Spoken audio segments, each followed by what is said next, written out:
Complaint ఇచ్చింది నాకు మామనార్లో జరిగింది అని చెప్పి నేను ఎస్పీ గారికి ఇచ్చిన, అదే నాకు దేవరకద్రలో జరిగితే నేను దేవరకద్ర లోకల్ ఎస్ఐ కానీ మా సర్కిల్ ఇన్స్పెక్టర్ భూత్పూర్ సిఐ గారికి కానీ ఇస్తాను. ఎస్పీ గారికి ఎందుకు ఇస్తా, డీజీపీ గారి దగ్గరికి ఎందుకు తీసుకుపోతా అనేది ఒకసారి ఆలోచన చేయండి. ఈయన నా ఆర్థిక మూలాల మీద కాదు, నా ప్రాణం మీద కూడా ఇతని వల్ల నాకు హాని ఉంది కనుక తప్పనిసరిగా ఇతని మీద చర్య తీసుకోవాలి. నాకు ఏది జరిగినా పోలీసులే బాధ్యత వహించాల్సి ఉంటుందని చెప్పి నేను మీడియా ద్వారా చెప్తా ఉన్నాను. వాళ్ళ కేసును పూర్తిగా వీక్ చేస్తా ఉన్నారు. ఎవరన్నా చిన్న ఎస్పీ గారు మాట్లాడుతూ నవీన్ ఇంటికే మరి ఎవరైతే కుట్ర సుపారీ హత్య చేయాలనుకున్నారో వాళ్ళు వెళ్ళిందని చెప్పి చెప్తా ఉన్నారు.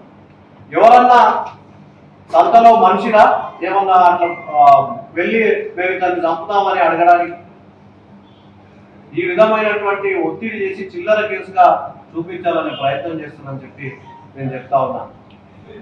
గతంలో కాంగ్రెస్ పార్టీలో ఉన్న నేను ఈ ఇప్పుడున్నటువంటి ఎమ్మెల్యేను నేనే రాజకీయంగా ఇంట్రడ్యూస్ చేసిన, పార్టీలో కష్టపడి పనిచేసినాం. ఇలా పార్టీ ఎదుగుదల కూడా ఆ రోజు పనిచేసినాం కనుకనే ఇలా ఎమ్మెల్యేగా ఉన్నాడని అదంతా మర్చిపోయి కనీసం విశ్వాసం విజ్ఞత లేకుండా ఇవాళ నా మీదే జరిగేటటువంటి ప్రయత్నానికి ప్రోత్సాహం చేస్తా ఉన్నాడు. ఎమ్మెల్యే మరి కార్యకర్తలతో పాటు నియోజకవర్గంలో పార్టీ ఎదుగుదలను సహించలేక ఈ విధంగా ప్రయత్నం చేస్తా ఉన్నాడు.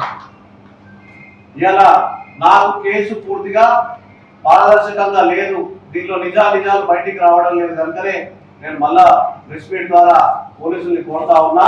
నాకు తప్పనిసరిగా స్పెషల్ ఆఫీసర్ ద్వారా నాకు ఈ కేసును పరిశీలన చేయాలి, మళ్ళీ ఇన్వెస్టిగేషన్ చేయాలని చెప్పి నేను కోరుతా ఉన్నా. దీంట్లో పెద్ద మరి అంతరాష్ట్ర సుపారీ కిల్లర్స్ ఉన్నారు.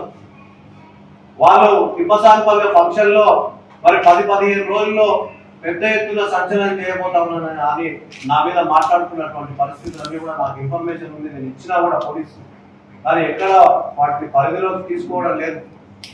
తీసుకోకుండా ఈ కేసును వీక్ చేసే ప్రయత్నం ఎందుకు చేస్తున్నారంటే కేవలం ఎమ్మెల్యే ఒత్తిడి ద్వారానే. కనుక దయచేసి మరి నేను అధిష్టానం దృష్టికి తీసుకుపోతా, తప్పనిసరిగా మా అధిష్టానం దృష్టికి తీసుకుపోయి ఇది సెంట్రల్ ఇంటెలిజెన్స్ వాళ్ళకి ఈ కేసును అప్పగిస్తే క్లియర్ గా నిజం బయటకు వస్తుందని చెప్పి నేను మీడియా ద్వారా ఆ అధికారులకు తెలియజేస్తా ఉన్నా. రేపు మళ్ళీ ఐజీ గారిని కలవడం జరుగుతుంది.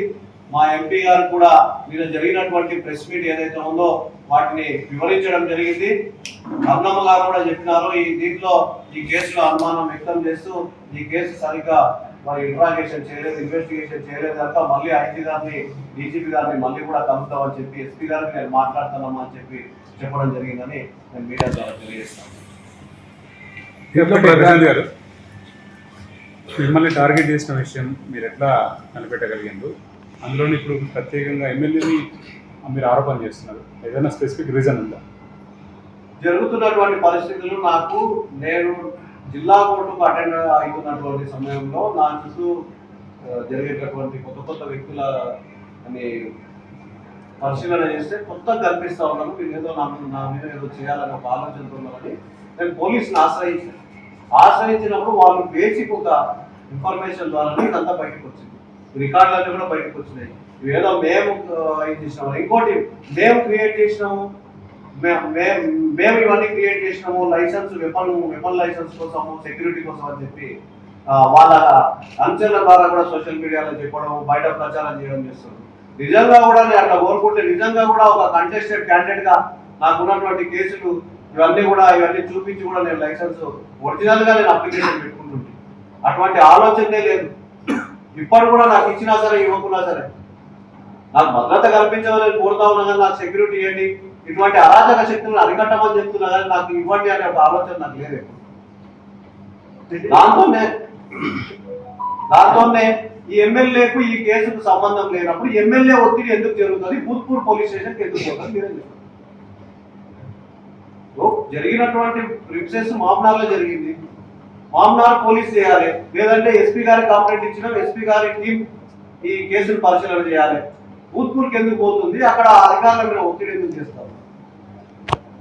ఎవరన్నా వాళ్ళంతకు వాళ్ళే పోయి మేము హత్య చేస్తామని చెప్పి ఎవరన్నా ఇచ్చేస్తారా? తప్పు బయటపడ్డదని చెప్పి మళ్ళా మాకు సంబంధించినటువంటి మనుషులకే ఫోన్ చేసి ఇది ఒకసారి మేము తెలియక చేసినామని చెప్పి ఈ విధంగా మాట్లాడతారా? ఈ రికార్డులన్నీ కూడా రాష్ట్రమంతా విన్నది, మేము మాట్లాడించినట్లు అని చెప్పి వాళ్ళు క్రియేట్ చేస్తారు. ఎమ్మెల్యే గారు నా మీదకి ఎక్కడ వస్తుందో తెలుసో తెలియకుండా పొరపాటు చేసినట్టు ఉన్నాడు కనుకనే ఆయన కేసును వీక్ చేయాలనే ప్రయత్నం చేస్తాం. అయితే ఎస్పీ గారు మాట్లాడుతున్నది ఇది రాజకీయ కుట్ర కాదు, వ్యక్తిగత ప్రతీకారం. ఎందుకంటే ఇంతకుముందు రూప్ సింగ్ వాళ్ళకి సంబంధించి బిజినెస్ చేస్తున్నారు, ప్రశాంత్ వాళ్ళు డబ్బులు కూడా ఇవ్వలేరు, ఒక 45,000. దానికోసం అని ఈయన వ్యక్తిగతంగా అంటే ఇండివిజువల్ రిలేన్స్ ఉంది కాబట్టి దానికోసం అప్రోచ్ చేయడం అని అన్నారు. అంటే మీకు నిజంగా ఇంతకుముందు వీళ్ళతో ఏమైనా డీల్స్ ఉన్నాయి బిజినెస్ సంబంధించి? రూప్ సింగ్ అనే వ్యక్తిని మొదటిసారి నేను చూడను, నా జీవితంలో మొదటిసారి చూస్తాను. ఇంకోటి అటువంటి వాళ్ళ చిన్న ఫ్యామిలీ మీద నేను అలిగేషన్ చేస్తే నాకు ఏమైనా వచ్చేది ఏం లేదు. వాళ్ళు ఈ హత్యలో కుట్రలో ఉన్నారు అంటేనే వాళ్ళంతా వాళ్ళే బయటకు వచ్చింది. వాళ్ళతో ఎటువంటి బిజినెస్ సంబంధాలు కానీ ఎటువంటి ఏది కూడా నాకు లేదు. క్లియర్గా నాకు వాళ్ళకి ఏదైనా సంబంధం ఉంటే ఎవరైనా చెప్పకుండా ఉంటారు. వాళ్ళు ఇచ్చిన ప్రెస్ నోట్ పోలీసులు క్లియర్గా అఫీషియల్ రికార్డులో వాళ్ళు ఏం చెప్పారంటే, అతనికి ఇటుకల వ్యాపారం ఉంది కాబట్టి ఇతను తన కాంపౌండ్ నిర్మాణానికి ఇంటి నిర్మాణానికి అతని దగ్గర ఇటుకలు తీసుకున్నాడు, దానికి సంబంధించిన 40,000 రూపాయలు అప్పున్నాడు. 2-3 సార్లు అడిగితే అది ఇవ్వలేదు, మా డబ్బులు మాకు ఇస్తలేదు కాబట్టి మేము అతను అప్రోచ్ అయినాము. అతను అప్రోచ్ అయినటువంటి క్రమంలోనే అతనికి కూడా పాత కేసులో కొంచెం రివెంజ్ ఉంది, దానికి తోడైతే మేము ఎంతకైనా చేస్తామని అన్నారు. 5 లక్షలు ఒప్పుకున్నారు, చివరికి 1,00,000 రూపాయలైనా సరే ఏదో ఒకటి చేద్దామని అనుకున్నారు. అది కూడా కేవలం హత్య అనేది కాకుండా ఆ డబ్బులతో వీళ్ళు జల్సాలు చేసి అక్కడికి తప్పించుకోవాలనేటువంటి ఉద్దేశంతో చేసింది అనేటువంటిది ఎస్పీ గారి యొక్క వాదన. వాళ్ళు ఒకవేళ నిజంగా కూడా అట్లా చేద్దాం అనుకుని కూడా ఉండొచ్చు, దాన్ని ఇచ్చేయం. కానీ నవీన్ అనే వ్యక్తికి, రూప్ సింగ్ అనే వ్యక్తికి, శ్రీకాంత్ అనే వ్యక్తికి 30-40 సార్లు కాల్స్ ఉన్నాయనేది మాకు ఒక ప్రాథమిక సమాచారం.